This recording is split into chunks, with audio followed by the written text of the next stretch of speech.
Today I wanted to talk to you about a specific gene.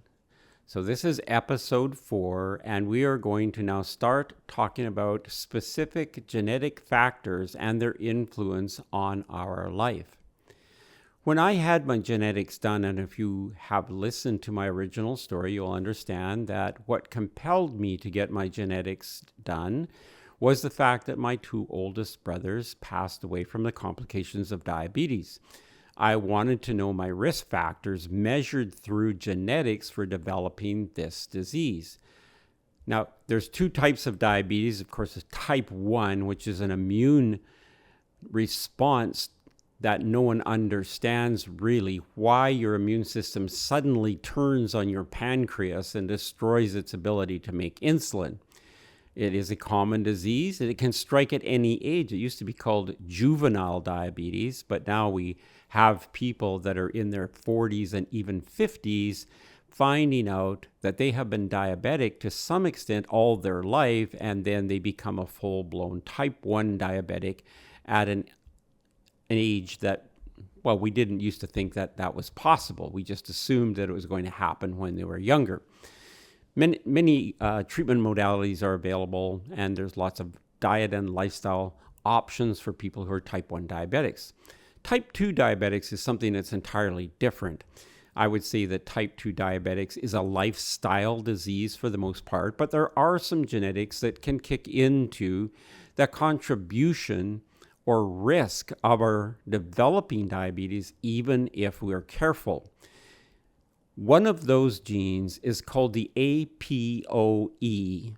There's 3 different alleles of this gene. There's a 2, which is protective. There's a 3, which is neutral, and a 4, which increases your risk factor for inflammatory diseases and is also associated with a significant increase in the risk of Alzheimer's. It's the only gene currently that has been investigated for this particular situation. And the studies right now tell us that Alzheimer's is going to affect about 45 million people in the United States. So that would be about 4.5 million people in Canada. If we just do, the United States has about 400 million people. Canada has about 40 million people, so 10%. It's a very, very destructive disease, not only to the person, but to the family. So understanding that there is a genetic risk factor is something that can really help us mitigate when this disease would actually strike a person. The higher the risk, so in other words, if a person has 2 alleles of the 4, if they're an APOE4, they have a many-fold increase. I've heard estimates up to a 2,000% increase of the risk of Alzheimer's. I happen to be an APOE3/4, and that was one of the most enlightening things that I discovered when I had my genetics tested, is that I have this risk. And it was unusual to me because there's nobody in my family that's had Alzheimer's. Now, I had my grandpa at age 92 who kind of lost his mind, is how it was described to me. I didn't know him at that age, really. He was distant from me in distance, not in relationship. Just we were separated by a lot of miles at that time. So I didn't know him and I didn't experience that. But his caregiver once told me that in his last 2 years of life, he was very, very demented. And that's unfortunate. But at 90 years of old, it's not maybe quite as consequential as it is at 42 years of age. And Donna, my wife, as a nurse, had the, I'm going to say job, but it's not really a job because it's something she loved to do. Nursing was something she loved to do, but she took care of somebody that was 42 years old and was developing, and by age 44 had developed full Alzheimer's. At that time, we didn't understand this APOE4 gene. Not only does APOE4 gene affect your risk of Alzheimer's, but because it affects how you metabolize fat and how you transport fat in your body, it increases your risk of other complicated diseases like diabetes or cardiovascular disease, where the metabolism of fats is also associated. So you kind of have a triple whammy if you have this disease. Some of you might remember a few years ago, Chris Hemsworth, a very famous actor, had his genetics done and was told that he had to refrain from doing the action movies that he was so famous for because of his genetics. It turns out that Chris is an APOE4. And these people have to be very careful with diet and with what they expose, the amount of stress, the amount of physical challenge they expose their mind to in order to mitigate the early onset of dementia. So Chris changed his whole acting career for preservation of his faculties.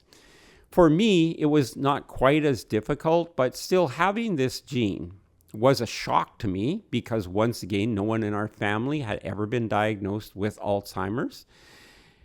No one that I know in my extended family, so uncles, cousins, there's no one that I know of that had Alzheimer's, or no one right now that I know of that has Alzheimer's. So having this risk factor was quite a surprise to me. Sometimes when I'm talking to people about getting their genetics done, they have a fear of finding something like this in their genetics that I'm going to say, because they don't understand what it means, they just have a fear of what the outcome might be. I actually did the genetic review for a person who is an APOE4. I explained to her what this gene was, all that it affected. She's 40 years old, and her response to me was, well, I don't care. I'm just going to go live my life. If I'm going to get Alzheimer's, I'm going to get Alzheimer's. I don't really think that she meant that. I think it was just a reaction to the fact that she found out that she had this risk factor, and it was a little bit overwhelming at the time, and I hope that she has taken some interest in it and has looked up what it really means and how you can mitigate this risk. How common is this gene? It's actually more common than we thought.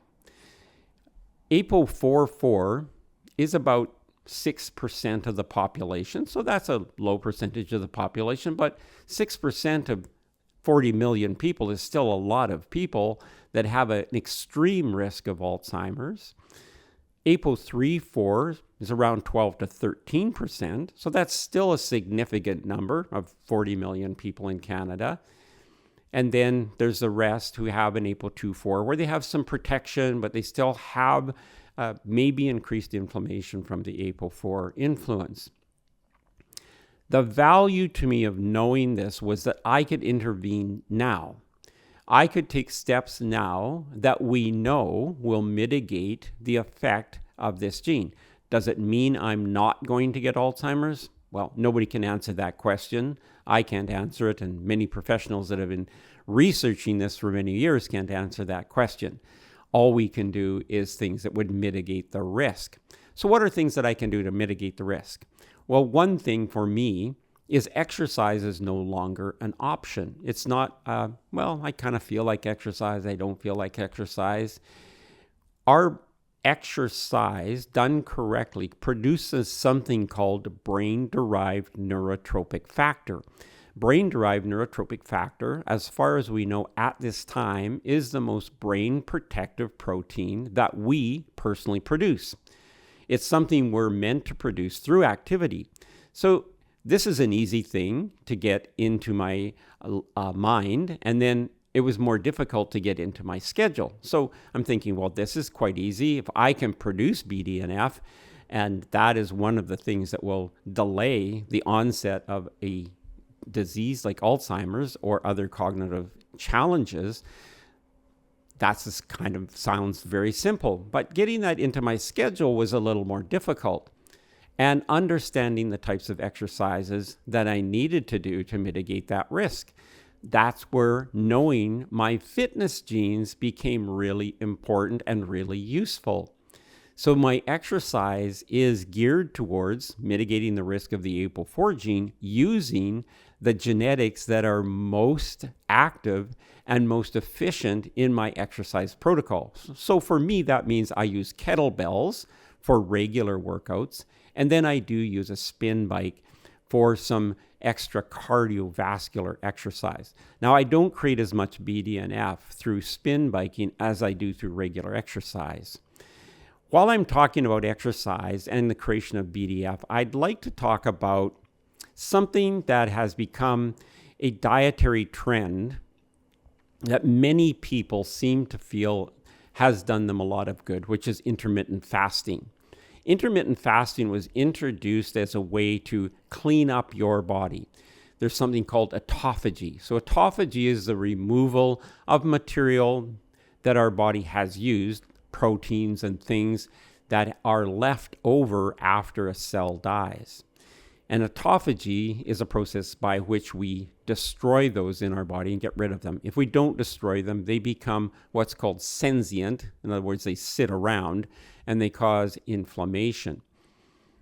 What I discovered through the APOE4 discovery is I can create autophagy at the same time as I'm doing exercise. So I can increase this cleanup of material that could be inflammatory while I'm exercising. What you'll hear is a lot of people talking about intermittent fasting. The latest information on intermittent fasting, which was just released this week, is a meta-analysis of over 2,000 studies on 2,000 patients in 22 studies of intermittent fasting where they could see no benefit at all or a maybe minor benefit to autophagy. But what we know about exercise intensity is the more intense the exercise, the more autophagy, the more cleanup our body is stimulated to do. So rather than intermittent fast, because I have a very high protein need, I can exercise and get the benefits of autophagy. So I use this example to show you that this gene is one of the highest risk factors for a debilitating disease that one person could have. Another one would be Parkinson's. I don't have that. But this is one of the most serious genetic factors you could have for a really debilitating disease, not only for me, but it's very hard on the caregivers and the family around a person that has Alzheimer's. And the discovery that there are mitigating ways to handle this. So through exercise, and not only when I'm exercising, I'm getting the benefit of creating BDNF, but I'm also getting the benefit of autophagy and something else called mitophagy. So mitophagy is the process whereby we first use muscle, then recreate muscle, and it's how we go through this process on a daily basis anyway, but we can increase the effectiveness of mitophagy. So there's many benefits to knowing this in advance. So rather than have the attitude, well, that's the way it is and I don't care, I'm just not going to do anything about it, I was able to work things into my life that have many benefits beyond just mitigating the effects of an APOE4 gene, but also increasing my health span. In a previous episode, we talked about health span and lifespan. So lifespan being the length of time you live, and health span being how you enjoy the number of years that you live. And our focus is on health span. In other words, not so much how long we live, but how good we live in the length of time that we do live. This is just one primary example of how genetics can be so important for you as you move through life. I always wonder what it is that makes people resist having their genetics checked. It's a very easy test. It's a simple cheek swab. There's no blood drawn, although there are some testing facilities that do draw blood, but we don't need to draw blood.